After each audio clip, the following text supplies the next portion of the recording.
I think I had a scan at about 20 weeks that showed that Leo was in a breech position, and lots of babies are in a breech position at 20 weeks.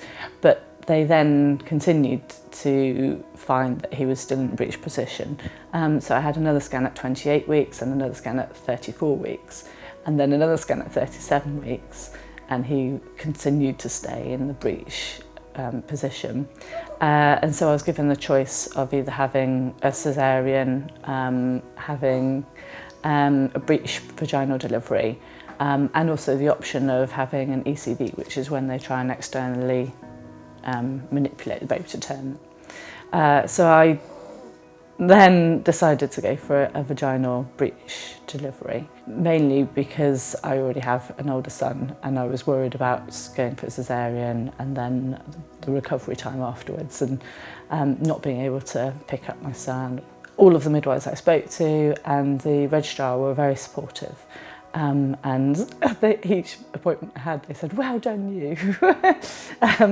So I had a backup plan, which was essentially that if he hadn't come by 40 weeks, then I would go in for a caesarean. But in fact, on the Monday before the sort of planned caesarean, I went into labour naturally and went to delivery suites.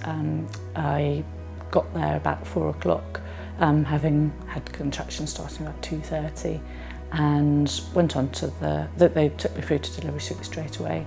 And although I think the only thing they said that was different to what I would have personally chosen was that I would have chosen to labour standing up, but they said that because they don't touch the baby at all during a breech delivery, I had to be on the bed, but I was still able to kneel, so be on all fours, and they managed to put the back of the bed up so I could be comfortable in that position. So the delivery was completely hands-off, and so although about 5 people came in to watch because they hadn't seen a breech delivery before, nobody actually touched me at all, apart from my husband, who was doing massage. And the midwife on duty was a lady called Beth, who was amazing, and she had all her aromatherapy oils there. So she clipped an aromatherapy thing to my shoulder, and my husband had the oils, and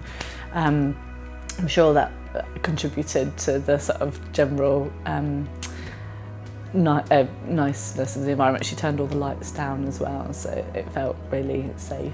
Essentially, the bottom came out first, and then the legs flipped down, and then the arms dropped out, and then I started to think I had to get the head out fairly quickly, but there was a fairly senior and experienced sister on duty, and she said, "No, you have to wait for the contractions." And so when I started to try and push, she said, "Look, just wait, just wait." And I think my husband thought it was about 4 minutes from when the body came out to when the head came out.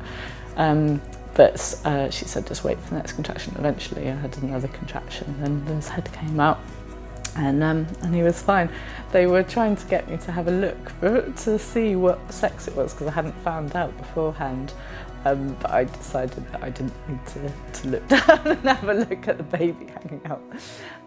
But yeah, I had a little boy, so yeah, that was lovely.